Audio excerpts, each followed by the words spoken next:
வணக்கம். திறமைந்து புலமை பரிசில் பரீட்சை 2024 வினாத்தாள் 1 27வது வினாவுக்கு விடை காணும் விளக்கங்கள். இது தாள்பட்டி A மீது தாள்பட்டி Bயை எவ்விதமாக வைத்தாலும் பார்க்க முடியாத ஒரு சந்தர்ப்பம் யாது? வினாவை விளங்கிக் கொள்வோம். ஒரு தாள்பட்டி என்று சொல்லப்பட்டு ஒரு அடைப்பு தரப்பட்டிருக்கின்றது. அதில் 4 வகையான குறியீடுகள் தரப்பட்டிருக்கு.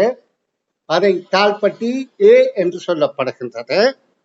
அதற்கு மேல் தாள்பட்டி B என 2 குறியீடுகள், 2 சதுரங்களுக்கு 2 குறியீடு இருக்கின்றது.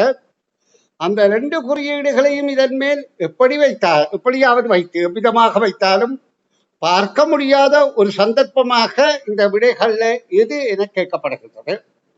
அப்ப இந்த கேள்வியில முக்கியமானது கவனிக்க வேண்டியது மாணவர்கள், பார்க்க முடியாத ஒரு விடைதான், ஒரு சந்தர்ப்பம் தான் நாங்க தெரிவு செய்யணும். அப்ப 2 சந்தர்ப்பங்கள் பார்க்கக்கூடியதாக இருக்கும். அப்ப நாங்க பார்க்கக்கூடிய சந்தர்ப்பத்தை தவிர்த்து கொண்டு பார்க்க முடியாத சந்தர்ப்பத்தை தான் தெரிவு செய்தல் வேண்டும். அப்ப முதல்ல தாள்பட்டி A மீது நாங்கள் இதை விடையை கொண்டுதான் அந்த தாள்பட்டி A மீது Bயை வைத்து எது பொருத்தமானது என்று கண்டு எது பொருந்தாதது என கண்டு அதை விடையாக வைத்துக் கொள்ள வேண்டும். அப்ப நாங்க முதல்ல உள்ள தாள்பட்டியை கவனிக்கின்ற போது A மீது Bயை எவ்வாறு வைத்தால் முதலாவது விடை பொருந்தும் என பார்வையிடுவோம்.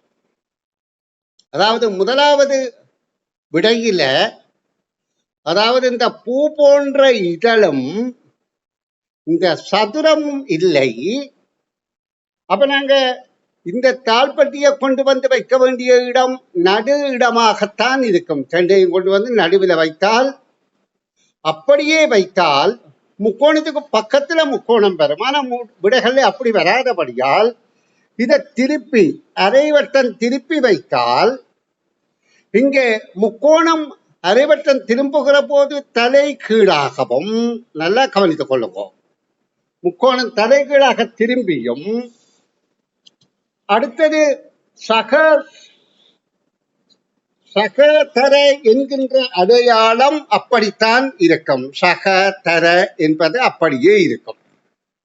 இப்ப இந்த வடிவத்தை நாங்கள் தலைகீழாக பார்த்தால் இந்த விடை பொருத்தமாக இருக்கின்றது. நான் இன்னும் தெளிவுபட கீறி விளக்கம் தருகிறேன், கவனியுங்கோ.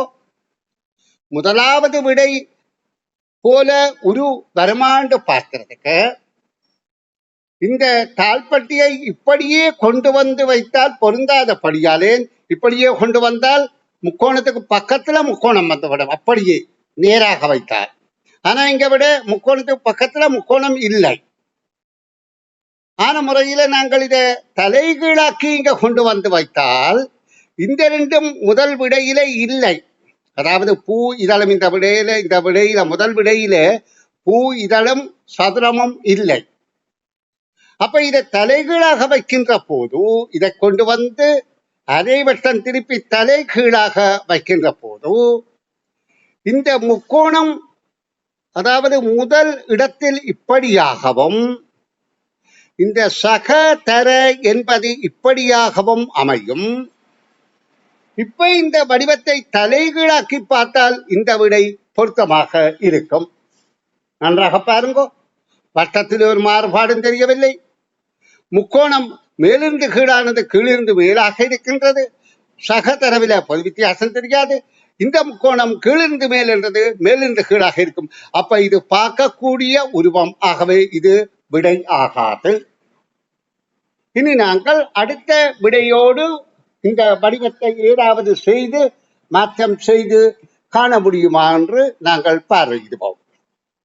இப்ப இந்த விடையில முக்கோணம் ஒரு தடவை வருகின்றது, சகதர வருகின்றது, சதுரம் வருகின்றது, வட்டம் வருகின்றது. அப்ப இதுல வராதது இந்த பூ இதழ் வரவில்லை. மற்றபடி முக்கோணம் ஒரு தடவை தான் வந்திருக்கின்றது.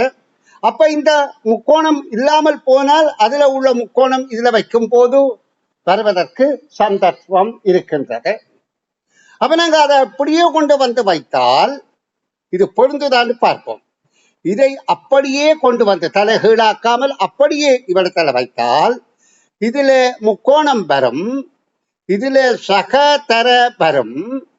இப்ப இதை தலைகீழாக பார்த்தால் சகதர இங்க சக தலைகீழாக வருகின்றது, சகதர அடுத்து வருகின்றது, அடுத்து சதுரம் வட்டம் வருகின்றது.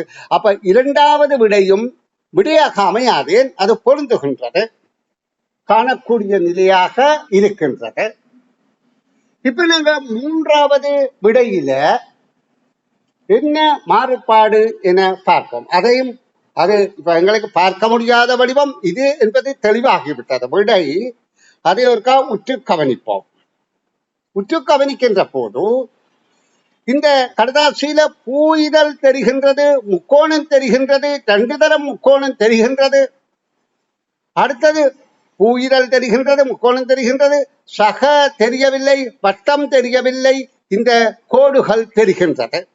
அப்ப தெரிகிற 4ஐயும் அடிப்படையாக கொண்டு எங்களுக்கு தெரியுது இந்த வடிவம் இதுல கொண்டு வந்து வைக்கப்படுகின்றது. அப்ப இந்த மூன்றாவது விடைக்கு பொருத்தமாக இருக்கின்றது.